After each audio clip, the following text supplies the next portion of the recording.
জাগিৰোডৰ পৰা কন্যাকুমাৰীলৈ চাইকেল যাত্ৰা আৰম্ভ কৰিব দেৱ বসুমতাৰী নামৰ এগৰাকী প্ৰবীণ খেলুৱৈ। ছেভ ছইল ছেভ আৰ্থ এই শ্লোগানেৰে প্ৰায় ৪,০০০ কিলোমিটাৰ পথ অতিক্ৰম কৰি কন্যাকুমাৰীত উপস্থিত হ'ব এথলেটিকগৰাকী।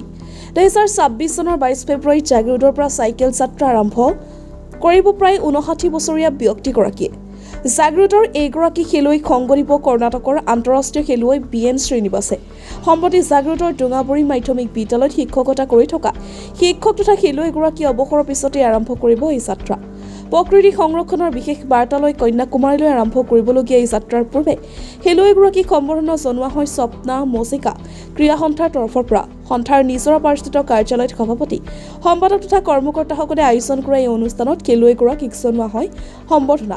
উল্লেখ্য যে এই যাত্ৰা কাশ্মীৰৰ পৰা কন্যাকুমাৰীলৈ নিৰ্ধাৰণ কৰা আছিল যদিও কাশ্মীৰৰ শেহতীয়া পৰিস্থিতিৰ প্ৰতি লক্ষ্য ৰাখি জাগিৰোডৰ পৰা এই যাত্ৰা আৰম্ভ কৰাৰ সিদ্ধান্ত গ্ৰহণ কৰি খেলুৱৈ দুগৰাকীয়ে।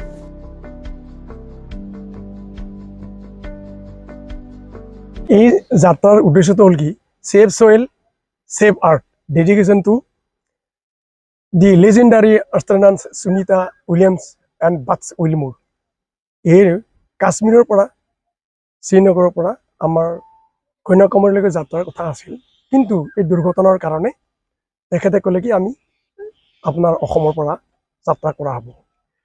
ছাত্ৰ ছাত্ৰী, মই এগৰাকী শিক্ষক, ছাত্ৰ ছাত্ৰী কিবা উৎসাহ পায়, অন্য খেলুৱৈসকলে যে উৎসাহ পায়, এইখিনি বয়সতো চেষ্টা কৰিছে, এতিয়াতো প্ৰয়াস হওক, দেশৰ যাতে কিবা এটা আহি থকা প্ৰজন্মই উৎসাহ পাব, এই আশাৰে আমি দুয়োজনে এখেতলোকৰ উদ্দেশ্যত এই ছেভ ছইল ছেভ আৰ্থ এই সিদ্ধান্তক শ্লোগান লৈ পেলাই আমি এই যাত্ৰাটোৰ সিদ্ধান্ত লৈছোঁ।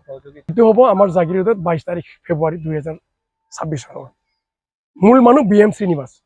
তেখেতে যিহেতু ২০২২ তাৰিখে তেখেতে ফেব্ৰুৱাৰী ২২ তাৰিখে তেখেতে জাগিৰোড টু কন্যাকুমাৰীলৈ যাত্ৰা আৰম্ভ কৰিব চাইকেলিং। সেইকাৰণে তেখেতৰ যাতে জাগিৰোডৰ পৰা কন্যাকুমাৰীলৈ খুব সুন্দৰভাৱে যাত্ৰাটো সুকৃতকাৰ্যতা হয়, তাৰ কাৰণে আমি স্বপ্না মঞ্জিকা ক্ৰীড়া সন্থাৰ সদস্যবৃন্দৰ লগতে সকলো কৰ্মকৰ্তাসকলে তেখেতক সম্ভাষণ জনাইছোঁ আৰু আদৰণি জনাইছোঁ, যাতে তেখেতে ভালভাৱে পুনৰ আমাৰ স্বগৃহলৈ ঘূৰি আহিবলৈ পাৰে।